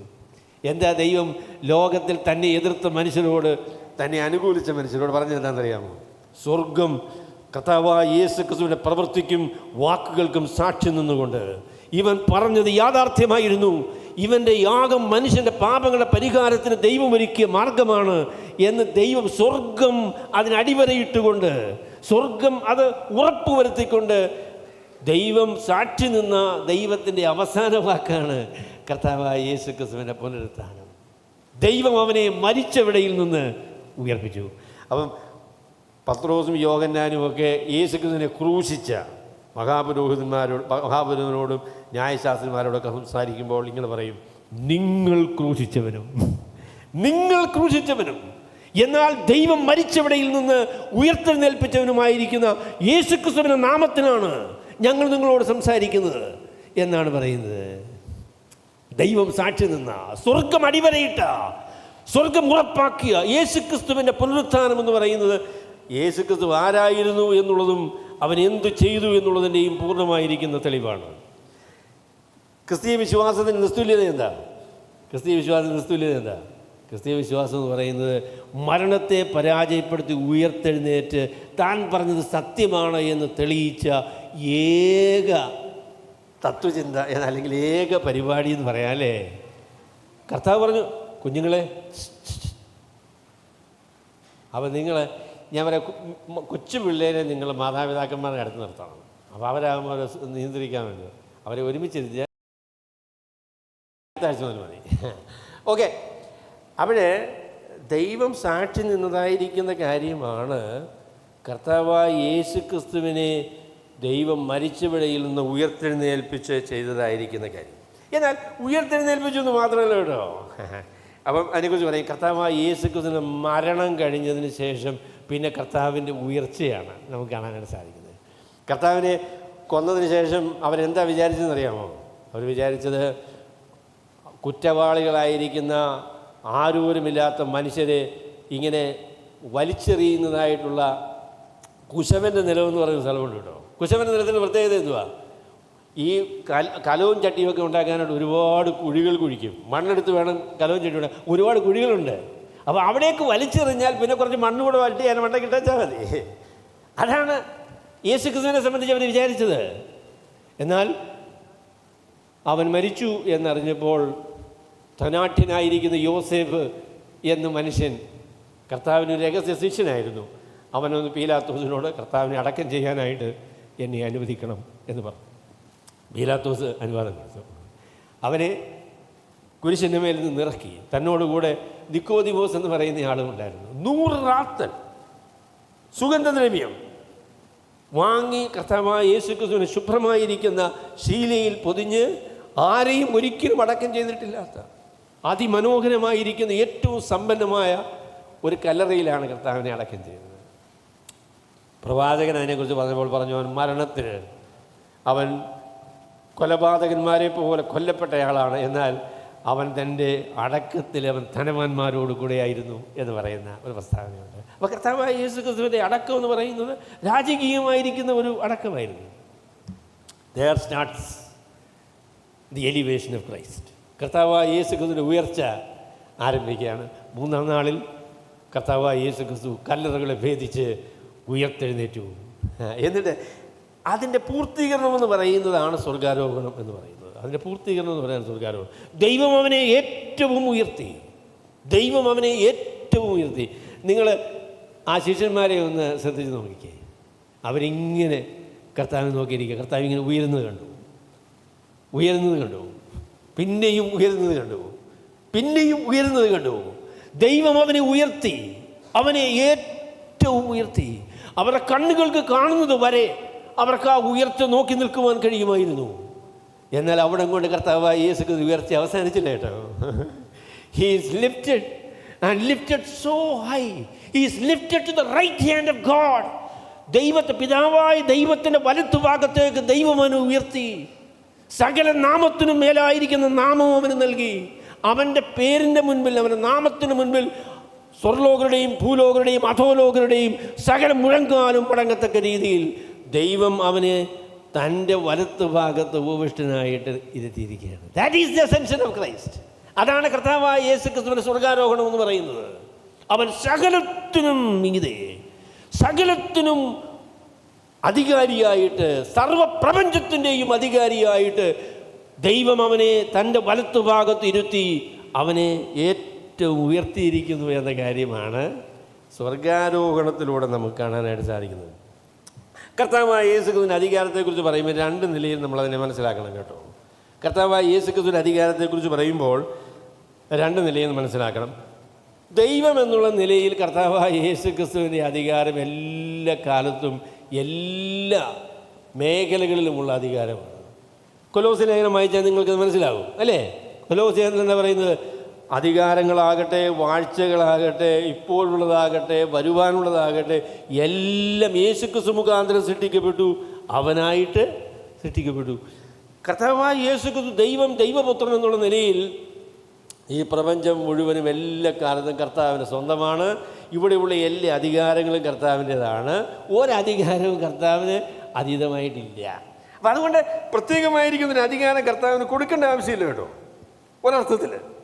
അപ്പം ആ ഒരു അധികാരത്തെക്കുറിച്ച് ബൈബിൾ പറയുന്നത് നിങ്ങൾ മനസ്സിലാക്കണം. ദൈവപുത്രൻ, ദൈവം എന്നുള്ള നിലയിൽ അവൻ സകല കാലത്തും സകല അധികാരത്തിനും അവകാശിയായിരുന്ന ദൈവമാണ്. എന്നാൽ രണ്ടാമത് നിലയിൽ ഇവിടെ കർത്താവായ യേശുക്രിസ്തുവിൻ്റെ അധികാരത്തെക്കുറിച്ച് പറയുമ്പോൾ അത് മനുഷ്യരുടെ വീണ്ടെടുപ്പിനോട് ബന്ധപ്പെട്ട്, തൻ്റെ ജഡധാരണത്തോട് ബന്ധപ്പെട്ട് നമ്മെപ്പോലെ മനുഷ്യനായി തീർന്ന കർത്താവായ യേശുക്രിസ്തുവിൻ്റെ വീണ്ടെടുപ്പിനോട് ബന്ധപ്പെട്ടുള്ളതായിരിക്കുന്ന പ്രസ്താവനയാണ് ഈ അധികാരം എന്ന് പറയുന്നത്. സ്വർഗത്തിലും ഭൂമിയിലുമുള്ള സകല അധികാരവും എനിക്ക് നൽകപ്പെട്ടിരിക്കുന്നു. കർത്താവായ യേശുക്രിസ്തുവിന് അധികാരം കൊടുക്കേണ്ട കാര്യമുണ്ടോ? എല്ലായ്പ്പോഴും ഉള്ള അധികാരം ഉള്ളയാളിന് തന്നെ കൊടുക്കണേ. ആ അധികാരം ലഭിച്ചു എന്ന് പറയുന്നതിന് മനുഷ്യാവതാരത്തോടും മനുഷ്യൻ്റെ വീണ്ടെടുപ്പിനോടും ബന്ധപ്പെട്ടാണ് കർത്താവ് തന്നെത്താൻ താഴ്ത്തി, ഏറ്റവും താഴ്ത്തി, മരണത്തോളം, ക്രൂശിലെ മരണത്തോളം തന്നെ താൻ അനുസരണമുള്ളവനായി തീർന്നു. അവൻ ബലഹീനനായി തീർന്നു. പാട്ടുകാരൻ പറയുന്നത് പോലെ നിസ്സഹായനായി അവൻ ബലഹീനനായിട്ട്, കൈകൾ ബന്ധിക്കപ്പെട്ടവനായിട്ട് പീലാത്തോസിന് മുൻപിൽ നിന്ന് ആ ദർശനം നമുക്ക് കാണാനായിട്ട് സാധിക്കും. അത് കർത്താവിൻ്റെ താഴ്ചയാണ്. എന്നാൽ ദൈവം അവനെ ഏറ്റവും ഉയർത്തി. നമ്മളുടെ വീണ്ടെടുപ്പ് സാധിച്ചു. ഹീസ് അവർ മാൻ. നമ്മെ പ്രതിനിധാനം ചെയ്തുകൊണ്ട് നമ്മുടെ ബന്ധനങ്ങളെ അഴിക്കുവാൻ, നമ്മുടെ പ്രശ്നങ്ങളെ പരിഹരിക്കുവാൻ കർത്താവായ യേശുക്രിസ്തു ഈ ലോകത്തിലേക്ക് വന്നു. അവൻ നമ്മെ രക്ഷിക്കുവാൻ അവൻ ഏറ്റവും തന്നെത്താൻ താഴ്ത്തി. എന്നാൽ ആ അവസ്ഥയിൽ നിന്ന് നമ്മളുടെ വീണ്ടെടുപ്പ് സാധിച്ച് നമ്മുടെ പാപങ്ങൾക്ക് പരിഹാരം വരുത്തി, ബന്ധനത്തിൽ നിന്ന് നമ്മെ വിമുക്തരാക്കി, സാത്താൻ്റെ അടിമത്വത്തിൽ നമ്മെ രക്ഷിച്ച് കർത്താവ് ജയാളിയായിട്ട് തീർന്നിരിക്കുന്നു. അങ്ങനെ മനുഷ്യൻ്റെ വീണ്ടെടുപ്പിനോട് സംബന്ധിച്ച് ഇന്ന് സകല അധികാരവും കർത്താവായ യേശുക്രിസ്തുവിന് പിതാവായ ദൈവം നൽകിയിരിക്കുന്നു എന്ന കാര്യമാണ് കർത്താവ് ഇന്ന് അധികാരം പ്രാപിച്ചിരിക്കുന്നു എന്നതിനെക്കുറിച്ച് പറയുമ്പോൾ നമുക്കറിയാനായിട്ട് സാധിക്കുന്നത്. കർത്താവായ യേശുക്രിസ്തു സ്വർഗാരോഹണം ചെയ്തപ്പോൾ താൻ തേജസ്കരിക്കപ്പെട്ട ഒരു മനുഷ്യനായിട്ടാണ് കേട്ടോ. എന്ന് പറഞ്ഞാൽ മനുഷ്യനും ദൈവവും ആയിരിക്കുന്ന യേശുക്രിസ്തു ആ നിലയിലാണ് സ്വർഗാരോഹണം ചെയ്തത്. തൻ്റെ ജഡധാരണ നിമിത്തമാണ് യേശുക്രിസ്തു മനുഷ്യനായി തീർന്നത്. അതിനു മുന്നേ യേശുക്രിസ്തു മനുഷ്യനായിരുന്നില്ല. യേശുക്രിസ്തു ദൈവപുത്രനായിരുന്നു. എന്നാൽ കന്യകമറിയാമിൽ നിന്ന് ജഡം ധരിച്ചതായിരിക്കുന്ന കർത്താവായ യേശുക്രിസ്തു ഇനി നിത്യത മുഴുവനും ദൈവവും മനുഷ്യനുമായിരിക്കുന്ന തിയോത്രോപിക് മാൻ, ദൈവവും മനുഷ്യനുമായിരിക്കുന്ന ആ വ്യക്തിയായിട്ടാണ് ഇനി തുടരാനായിട്ട് പോകുന്നത്. He is going to be one in likeness with us. നമ്മെപ്പോലെ താൻ പൂർണ്ണ ദൈവമായിരിക്കുന്നു എന്നുള്ളത് നമ്മിൽ നിന്ന് വ്യത്യസ്തമായിരിക്കുന്ന അനുഭവമായിരിക്കുമ്പോൾ തന്നെ താൻ മനുഷ്യനായിരിക്കുന്നു എന്നുള്ളതിൽ നമ്മോട് ദൈവം കർത്താവായ യേശുക്രിസ്തു തുല്യനാണ്. അതിനെക്കുറിച്ച് എബ്രായലേഖനകാരൻ പറയുന്നത് എന്താ? പാപമൊഴികെ നമുക്ക് തുല്യമായി എല്ലാ നിലകളിലും പരീക്ഷിക്കപ്പെട്ട കർത്താവായ യേശുക്രിസ്തു തൻ്റെ മനുഷ്യത്വം തേജസ്കരിക്കപ്പെട്ട നിലയിൽ നിത്യത മുഴുവനും സൂക്ഷിക്കുവാനായിട്ട് തീരുമാനിച്ചിരിക്കുകയാണ്. അത് അത്ഭുതകരമായ ഒരു കാര്യമാണ്. God became a man. ദൈവം മനുഷ്യനായി തീർന്നു. എന്നിട്ട് ആ മനുഷ്യത്വം നിത്യമായി നിലനിർത്തുവാനായിട്ട് ദൈവം തീരുമാനിച്ചിരിക്കുന്നു. അങ്ങനെയാണ് കർത്താവായ യേശുക്രിസ്തു സ്വർഗത്തിലേക്ക് പോയത്. അവൻ ഉയർത്തപ്പെട്ടു, പിതാവായ ദൈവത്തിൻ്റെ വലത്ത് ഭാഗത്തേക്ക് ഉയർത്തപ്പെട്ടു. അതുകൊണ്ട് കർത്താവായ യേശുക്രിസ്തുവിനെ കുറിച്ച് ഒരു കാര്യം പറയാം. യേശുക്രിസ്തു സർവ്വത്തിൻ്റെയും അധികാരിയാണ്. There is nothing beyond him. കർത്താവായ യേശുക്രിസ്തുവിൻ്റെ അപ്പുറത്ത് ഒന്നുമില്ല, ആരുമില്ല. സകല അധികാരവും ദൈവം കർത്താവായ യേശു ക്രിസ്തുവിന് നൽകിയിരിക്കുന്നു. ലോകത്തിലുള്ള മനുഷ്യരൊന്നും സ്വീകരിക്കുകയില്ല കേട്ടോ, അവർ സ്വീകരിക്കുകയില്ല, അവർ സമ്മതിക്കുകയില്ല. യേശു ക്രിസ്തുവിനുള്ള വാക്ക് പറയുന്നതിന് എന്തൊരു പ്രയാസം. ദൈവമേ, ഞങ്ങൾ കഴിഞ്ഞൊരു ദിവസം ക്രിസ്ത്യാനികളാകട്ടോ അവരുടെ നടുക്ക് പോയി യേശു എന്നൊന്ന് പറയാനായിട്ട് നോക്കിയപ്പോൾ ആളുകളെല്ലാം ഇങ്ങനെ നോക്കും. യേശുവിനെ കുറിച്ച് പറയാനുള്ള സമയമാണ്. എന്തിനു ഭയങ്കരമാണെന്ന് വിചാരിക്കണേ. നിങ്ങൾ ഏതെങ്കിലും ഒരു സ്ഥലത്ത് യേശു എന്നുള്ളതായിരിക്കുന്ന പേര് പറയാൻ നിങ്ങളൊന്ന് തീരുമാനിച്ചേ, ദൈവമേ അതിനെക്കുറിച്ച് the whole hell let loose, ഭയങ്കര ഒരു വലിയ വിപ്ലവമല്ലേ അവിടെ നടക്കാൻ പോകുന്നത്. നിങ്ങൾ യേശുവിൻ്റെ ആളാണ്. നമ്മളുടെ കർത്താവിനെ സ്വീകരിക്കാൻ മനസ്സില്ലാത്ത ലോകത്തിലാണ് നമ്മൾ ജീവിക്കുന്നത്. എന്നാൽ അവൻ വരുന്നു എന്ന കാര്യമാണ് താഴത്തെ വാക്കുകളിൽ പറയാൻ പോകുന്നത്. There is a time in which he is going to come and he is going to establish his kingdom. തൻ്റെ രാജ്യം സ്ഥാപിക്കുവാൻ കർത്താവായ യേശു ക്രിസ്തു ഈ ലോകത്തിലേക്ക് വരുന്നു. തനിക്കെതിരെ നിൽക്കുന്ന എല്ലാ ശക്തികളും 100% പരാജയപ്പെടും. അത് ദൈവവചനത്തിൻ്റെ അലംഘനീയമായ പ്രഖ്യാപനമാണ്. അത് നാം വിശ്വസിക്കുന്ന ആളുകളാണ്. യേശു ക്രിസ്തു രാജാവാണ്, യേശു ക്രിസ്തു കർത്താവാണ്. അവനൊഴികെ രാജാതി രാജാവായിട്ട് മറ്റാരുമില്ല. അവൻ ഈ ലോകത്തിലേക്ക് രാജാതി രാജാവായിട്ട് മടങ്ങി വരും. അവൻ ഈ ലോകത്തെ ഭരിക്കും.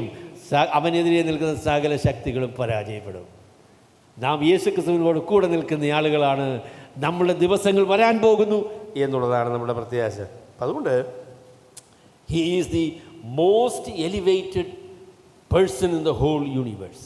ഈ പ്രപഞ്ചത്തിലെ ഏറ്റവും പ്രാധാന്യമേറിയ വ്യക്തി എന്ന് പറയുന്നത് കർത്താവായ യേശു ക്രിസ്തുവാണ്. കർത്താവായ യേശു ക്രിസ്തുവാണ്. അവൻ മരിച്ചു, അടക്കപ്പെട്ടു, ഉയർത്തെഴുന്നേറ്റു. അവൻ സ്വർഗത്തിലേക്ക് തൻ്റെ പിതാവിൻ്റെ വലത്ത് ഭാഗത്തേക്ക് ഉയർത്തപ്പെട്ടു. He is at the right hand of the father. പിതാവിൻ്റെ വലത്ത് ഭാഗത്താണ് കർത്താവായ യേശു ക്രിസ്തു ഇരിക്കുന്നത്. 110 സങ്കീർത്തനക്കാരൻ പറയുന്നത് പോലെ, നിൻ്റെ ശത്രുക്കൾ നിനക്ക് പാദപീഠമാകുവോളം നീ എൻ്റെ വലത്ത് ഭാഗത്തിരിക്കാം എന്ന് യേശു ക്രിസ്തുവിനോടല്ലാതെ മറ്റാരോടെങ്കിലും പറഞ്ഞിട്ടുണ്ടോ എന്ന് എബ്രായ ലേഖനകാരൻ ചോദിക്കും, അല്ലേ? നിന്റെ ശത്രുക്കൾ നിനക്ക് പാദപീഠമാകുവോളം നീ എൻ്റെ വലത്ത് ഭാഗത്തിരിക്കാം എന്ന് കർത്താവായ യേശു ക്രിസ്തുവിനോടല്ലാതെ മറ്റാരോടാണ് ദൈവം പറഞ്ഞത്? യേശു ക്രിസ്തുവിനോടാണ് പറഞ്ഞത്. പിതാവായ ദൈവത്തിൻ്റെ വലത്ത് ഭാഗത്ത് കർത്താവ് ഇരിക്കുകയാണ്, ശത്രുക്കൾ പാദപീഠമാകുവാൻ. ഇന്ന് ശത്രുക്കൾ തനിക്കെതിരെ നിൽക്കുന്നൊരു കാലഘട്ടത്തിലാണ് നാം ജീവിക്കുന്നത്. പക്ഷെങ്കിൽ സകല ശത്രുക്കളും തന്നെ പാദപീഠമാകുവാൻ ദൈവം തീരുമാനിച്ചിരിക്കുന്നു എന്ന കാര്യമാണ് ദൈവത്തിൻ്റെ വചനമായിരിക്കുന്ന വിശുദ്ധ ബൈബിൾ നമ്മളോട് പറയുന്നത്. Christ is elevated, lifted up, he is at the right hand of God. ദൈവത്തിൻ്റെ വലത്ത് ഭാഗത്ത് കർത്താവായ യേശു ക്രിസ്തു ഇരിക്കുന്നു എന്ന കാര്യം ദൈവത്തിൻ്റെ വചനം പറയുന്നു. അപ്പോൾ that is the fact of the ascension of Christ. കർത്താവായ യേശു ക്രിസ്തു ഇത് പറഞ്ഞ ശേഷം അവർ കാണുക അവൻ ആരോഹണം ചെയ്തു. ആരോഹണം ചെയ്തു എന്നല്ല, പിതാവായ ദൈവം അവനെ ഉയർത്തി ഉയർത്തി ഉയർത്തി ഉയർത്തി. അവൻ പിതാവായ ദൈവത്തിൻ്റെ വലത്ത് ഭാഗത്തേക്ക് ഉയർത്തപ്പെട്ടു. That is where Jesus Christ is. ഒരു കാര്യം കൂടെ എന്നോട് ചേർത്ത് പറയാൻ കേട്ടോ, ഈ കർത്താവുമായിട്ട് ബന്ധപ്പെട്ടാൽ ഒരർത്ഥത്തിൽ നമ്മളും അവിടെ തന്നെയാണ് കേട്ടോ. When we are related to Christ, we are where Christ is. കർത്താവായ യേശു ക്രിസ്തു എവിടെയാണോ അവിടെയാണ് നമ്മൾ യഥാർത്ഥമായിരിക്കുന്ന സ്ഥാനം. അതുകൊണ്ടാണ് അപ്പോസ്തലനായ പൗലോസ് എഫേസ്യ ലേഖനത്തിൽ പറഞ്ഞപ്പോൾ പറഞ്ഞു, അവൻ നിങ്ങളെ ഉയർപ്പിച്ച് സ്വർഗത്തിലിരുത്തിയിരിക്കുന്നു എന്ന് പറഞ്ഞതിൻ്റെ കാരണം അതാണ്. We are in Christ and we are where Christ is. കർത്താവായ യേശു ക്രിസ്തു എവിടെയാണോ അവിടെയാണ് നമ്മൾ. അതാണ് ദൈവത്തിന് വചനമായിരിക്കുന്ന വിശുദ്ധ ബൈബിൾ നമ്മളോട് പറയും. നമ്മുടെ ആത്മീയ അനുഭവത്തിൽ നാം കർത്താവിനോട് കൂടെയാണ്. അവർ കാണുക ആരോഹണം ചെയ്തു, ഒരു മേഘം അവനെ മൂടിയിട്ട് അവൻ അവരുടെ കാഴ്ചയ്ക്ക് മറഞ്ഞു. He was received by a cloud. ഒരു മേഘം അവനെ സ്വീകരിച്ചിട്ട്, ഈ മേഘമെന്ന് പറയുന്നത് ദൈവത്തിൻ്റെ പ്രത്യക്ഷതയിൽ നമ്മൾ കാണുന്ന ഒരു പ്രത്യേക ക്രമീകരണമാണ് മേഘങ്ങൾ എന്ന് പറയുന്നത്. തേജസ് എന്ന് പറയുന്നത് ദൈവത്തിൻ്റെ മഹത്വത്തെ വെളിപ്പെടുത്തുന്നതായിരിക്കുന്ന കാര്യമാണ്. He was received into the glory of God. ദൈവത്തിൻ്റെ മഹത്വത്തിലേക്ക് കർത്താവായ യേശു ക്രിസ്തുവിനെ ദൈവം സ്വീകരിച്ച ഒരു ദൃശ്യമാണ് തൻ്റെ ശിഷ്യന്മാർക്ക് കാണാനായിട്ട് സാധിച്ചത്. അപ്പോൾ രണ്ടാമത്തെ കാര്യം, ഒന്നാമത്തെ കാര്യം എന്ന് പറയുന്നത് the fact of the ascension of Christ. കർത്താവായ യേശു ക്രിസ്തുവിൻ്റെ സ്വർഗാരോഹണം എന്ന വസ്തുത, അതിനെക്കുറിച്ചാണ് ഞാൻ നിങ്ങളോട് പറയുന്നത്. രണ്ടാമത് ശിഷ്യന്മാരുടെ പ്രതികരണമാണ്. അവൻ പോകുന്നേരം അവർ ആകാശത്തിലേക്ക് ഉറ്റ് നോക്കുമ്പോൾ they were looking intently into the heavens. അവനിങ്ങനെ കർത്താവ് പോകുന്നതൊക്കെ ഇങ്ങനെ കാണാമായിരുന്നു. കുറേ നേരം കഴിഞ്ഞപ്പോൾ കർത്താവിനെ കാണാനല്ല.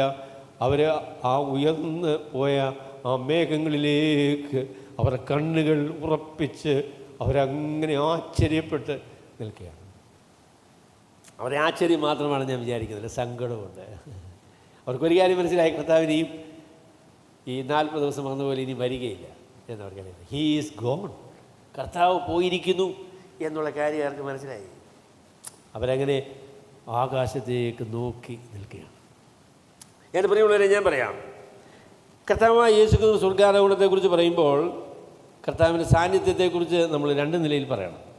ഒന്ന്, ചില ആളുകൾ, ഞാൻ ചില വർഷങ്ങൾക്ക് മുന്നമേ ഒരിക്കൽ ഒരു സ്ഥലത്ത് പ്രസംഗിക്കാൻ പോയപ്പോൾ ഒരു പണ്ഡിതനെന്ന് വിചാരിക്കുന്ന ബൈബിൾ വിശ്വസിക്കാത്ത, ബൈബിളിലെ എല്ലാം വിശ്വസിക്കാത്ത ഒരാൾ പറഞ്ഞൊരു കാര്യം ഞാൻ ഓർക്കുന്നുണ്ട്. അദ്ദേഹം പറഞ്ഞു, എം.ഇ. ചെറിയാൻ സാറിൻ്റെ ഒരു പാട്ടുണ്ട്, അത് ഭയങ്കര അപരാധമാണ്. അതെന്താണെന്ന് ചോദിച്ചാൽ, യേശുക്രിസ്തു ഉയർത്തി ജീവിക്കുന്നു, പരലോകത്തിൽ ജീവിക്കുന്നു. അതെന്തൊരപരാധമാണ്. കർത്താവായ യേശുക്രിസ്തു ജീവിക്കുന്നത് നമ്മളുടെ അടുത്താണ്, നമ്മളുടെ ഉള്ളിലാണ്. പരലോകത്തിൽ ജീവിക്കുക എന്ന് പറയുന്നത് അപരാധമാണ് എന്നാണ് അദ്ദേഹം പറഞ്ഞത്. എന്നാൽ എം.ഇ. ചെറിയാൻ സാർ പറഞ്ഞത് പച്ചയായ പരമാർത്ഥമാണ്. അത് ബൈബിളിലെ അലംഘനീയമായ പ്രസ്താവനയാണ്. കർത്താവായ യേശുക്രിസ്തു സ്വർഗ്ഗാരോഹണം ചെയ്ത് പിതാവിൻ്റെ അടുക്കിലേക്ക് പോയിരിക്കുന്നു. ഇന്ന് കർത്താവ് സ്വർഗത്തിൽ പിതാവിൻ്റെ വലത്തുഭാഗത്താണ് ഇരിക്കുന്നത് എന്നത് ബൈബിളിലെ ഏറ്റവും പ്രധാനപ്പെട്ട സന്ദേശമാണ്. എന്നാൽ കർത്താവായ യേശുക്രിസ്തു ദൈവമാണ്. യേശുക്രിസ്തു ദൈവമാണ്. ദൈവത്തിൻ്റെ പ്രത്യേകത എന്താണെന്ന് ചോദിച്ചാൽ സർവ്വസാന്നിധ്യമാണ് കേട്ടോ, സർവ്വസാന്നിധ്യമാണ്.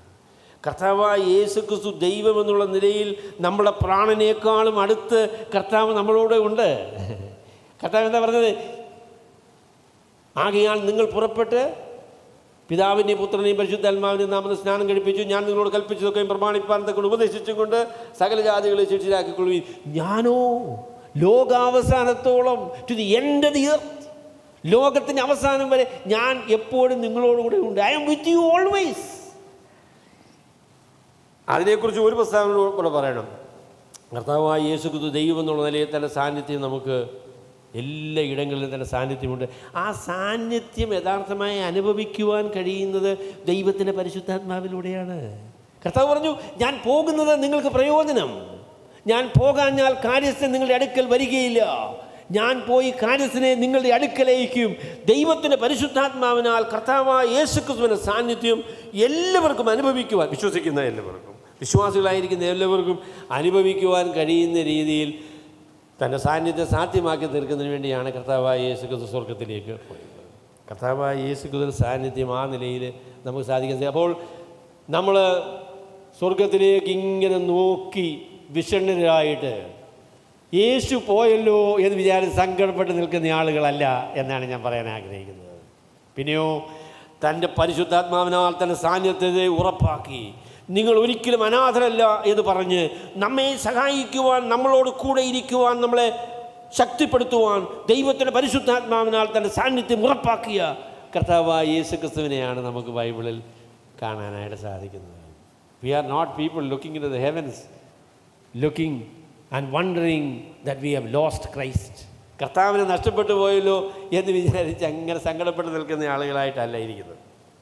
ശരി, മൂന്നാമത്തെ കാര്യം ഞാൻ വേഗം പറയാം. അതെന്താണെന്ന് ചോദിച്ചാൽ പറഞ്ഞു the promise given by the angels, ദൂതന്മാർ കൊടുത്ത വാഗ്ദാനമാണ്. അവൻ പോകുന്നേരം അവർ ആകാശത്തിലേക്ക് ഉറ്റുനോക്കുമ്പോൾ വെള്ള വസ്ത്രം ധരിച്ച 2 പുരുഷന്മാർ അവരുടെ അടുക്കൽ നിന്നു. ഗലീല പുരുഷന്മാരെ, നിങ്ങൾ ആകാശത്തിലേക്ക് നോക്കി നിൽക്കുന്നതെന്ത്? നിങ്ങളെ വിട്ട് സ്വർഗ്ഗാരോഹണം ചെയ്ത ഈ യേശുവിനെ സ്വർഗത്തിലേക്ക് പോകുന്നവനായി നിങ്ങൾ കണ്ടതുപോലെ തന്നെ അവൻ വീണ്ടും വരും എന്ന് പറഞ്ഞു. അവർ അങ്ങനെ ആകാശത്തിലേക്ക് ഇങ്ങനെ നോക്കി നിൽക്കുകയാണ്. നിൽക്കുന്ന 2 പുരുഷന്മാർ അവരുടെ അടുക്കൽ നിന്നു. അപ്പം 2 പ്രയോഗങ്ങൾ ഈ വാക്യത്തിൽ നമുക്ക് ശ്രദ്ധേയമായിട്ടുണ്ട്. നിങ്ങൾ ഇതിനു വേണ്ടിയാണ് ഗ്രീക്ക് പഠിക്കേണ്ടത്.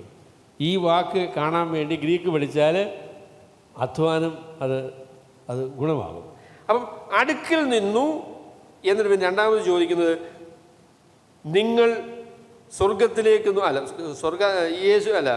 ആകാശത്തിലേക്ക് നോക്കി നിൽക്കുന്നത് എന്ത് എന്ന് ചോദിച്ചു. അപ്പം മലയാളത്തിനോട് കേട്ടോ, അടുക്കിൽ നിന്നു നോക്കി നിൽക്കുന്നത് എന്ത് എന്ന് ചോദിച്ചു.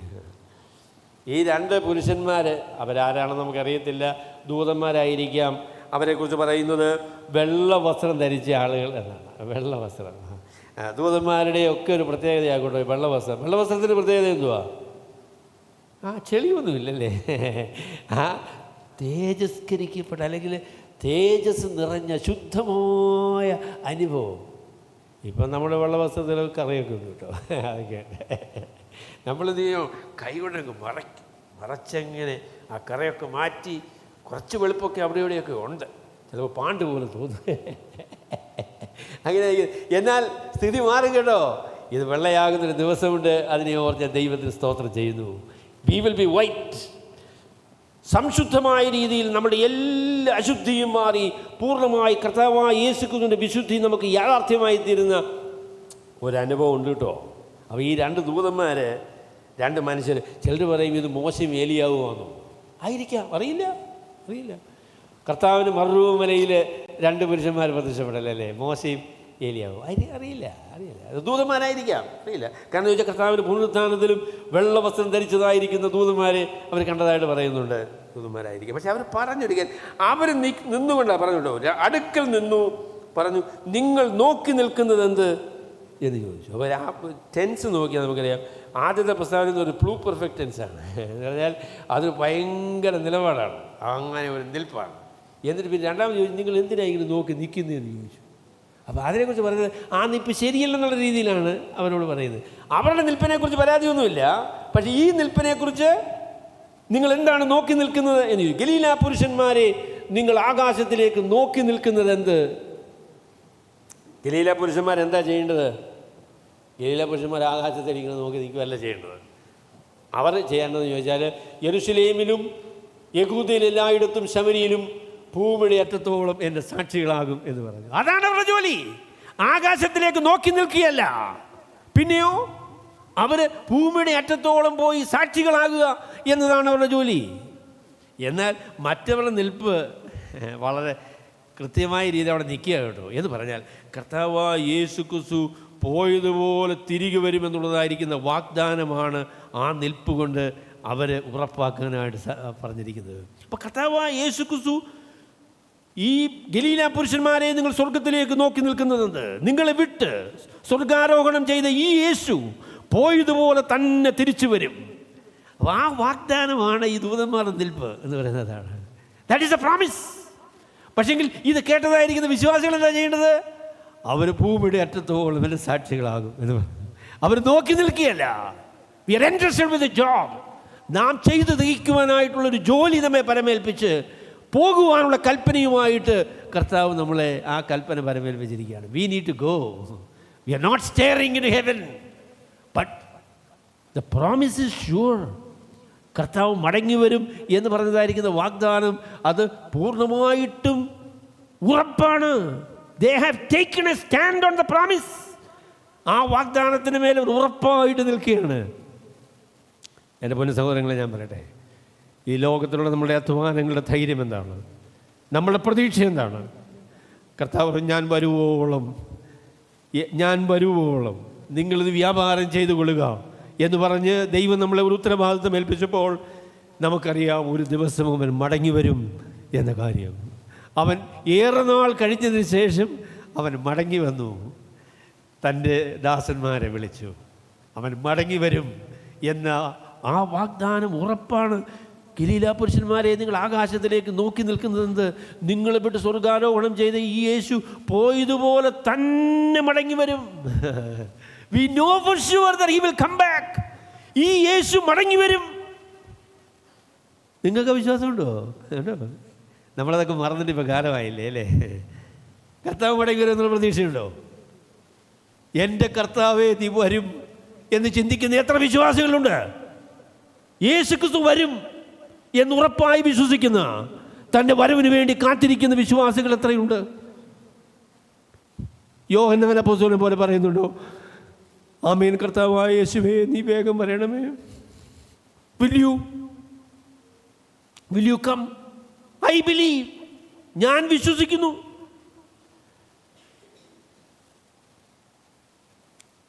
ദൈവം നമ്മളെ ഏൽപ്പിച്ച ജോലി തികയ്ക്കുവാൻ നമുക്ക് കാരണമുണ്ട്.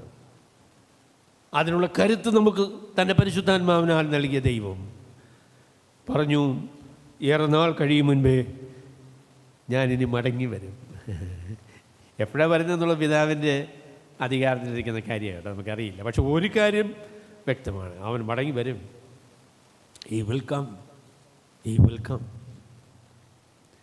അപ്പോൾ ആ അവസരത്തിൽ എന്താണ് നമ്മൾ കർത്താവിനോട് പറയാൻ പോകുന്നത്? എന്താ പറയാൻ പോകുന്നത്? കർത്താവേ, നീ എന്നെ 5 താലന്തല്ലയോ ഏൽപ്പിച്ചത്, ഞാൻ 5 കൂടെ നേടിയിരിക്കുന്നു. നീ എനിക്ക് 2 തന്നത്, ഞാൻ 2 കൂടെ നേടിയിരിക്കുന്നു. അല്ല, നീ വിതയ്ക്കാത്തിടത്ത് കൊയ്യുകയും വിതറാത്തിടത്ത് നിന്ന് ചേർക്കുകയും ചെയ്യുന്ന കഠിന മനുഷ്യൻ എന്ന് ഞാൻ അറിഞ്ഞു. ഞാനത് കൊണ്ടുപോയി കുഴിച്ചിട്ടു, എൻ്റെ ജോലിക്ക് ഞാൻ പോയി. I was very busy with what I needed to do. അതുകൊണ്ട് ഇപ്പോൾ നിൻ്റേതിതാ, എടുത്തു കൊള്ളുക എന്ന് പറഞ്ഞു. ഗലീല പുരുഷന്മാരെ, നിങ്ങൾ ആകാശത്തിലേക്ക് നോക്കി നിൽക്കുന്നത് എന്ത്? നിങ്ങളെ വിട്ട് സ്വർഗാരോഹണം ചെയ്ത ഈ യേശു താൻ പോയതുപോലെ തന്നെ മടങ്ങി വരും. കർത്താവിൻ്റെ വരവിന് വേണ്ടി ഒരുങ്ങുവാൻ, കർത്താവിൻ്റെ വരവിന് മുൻപ് ദൈവം നമ്മളെ ഏൽപ്പിച്ച ഉത്തരവാദിത്തങ്ങൾ വിശ്വസ്തയോടെ നിർവഹിക്കുവാൻ, തൻ്റെ സാക്ഷ്യം നിർവഹിക്കുവാൻ, കർത്താവ് പറഞ്ഞതുപോലെ ആയിത്തീരുവാൻ, എൻ്റെ പ്രിയ സഹോദരങ്ങളെ, നമുക്ക് ഉത്സാഹിക്കാം, മനസ്സ് വയ്ക്കാം. കാരണം കർത്താവ് വരുമ്പോൾ അവൻ്റെ മുൻപിൽ സന്തോഷത്തോടെ നിൽക്കുവാൻ, ഉറപ്പോടെ നിൽക്കുവാൻ, ദൈവകൃപയിൽ ആശ്രയിച്ച് ധൈര്യത്തോടെ നിൽക്കുവാൻ നമ്മുടെ കരങ്ങൾ ബലപ്പെടട്ടെ, നമ്മുടെ ജീവിതങ്ങൾ അതിനായി ഒരുങ്ങട്ടെ എന്ന് ഞാൻ പ്രാർത്ഥിക്കുകയാണ്. പിതാവായ ദൈവത്തിൻ്റെ വലത്ത് ഭാഗത്ത് നമുക്ക് വേണ്ടി പക്ഷപാതം ചെയ്ത് സകല അധികാരവും പ്രാപിച്ച് പിതാവിൻ്റെ വലത്ത് ഭാഗത്തിരിക്കുന്ന കർത്താവ്, ആ കർത്താവിന് സാക്ഷ്യം വഹിക്കുവാനായിട്ട് നമുക്ക് ലഭിച്ച അത്ഭുതകരമായ ഭാഗ്യം, അവന് മടങ്ങിവരവിനെക്കുറിച്ചുള്ള ഉറപ്പായ വാഗ്ദാനം, ഇതിൽ ഉറച്ചുകൊണ്ട് നമുക്ക് കർത്താവിനെ സേവിക്കാം, ഈ ലോകത്തിൽ കർത്താവിന് സാക്ഷികളാകാം. ദൈവം നമ്മളെല്ലാവരെയും അനുഗ്രഹിക്കുമാറാകട്ടെ.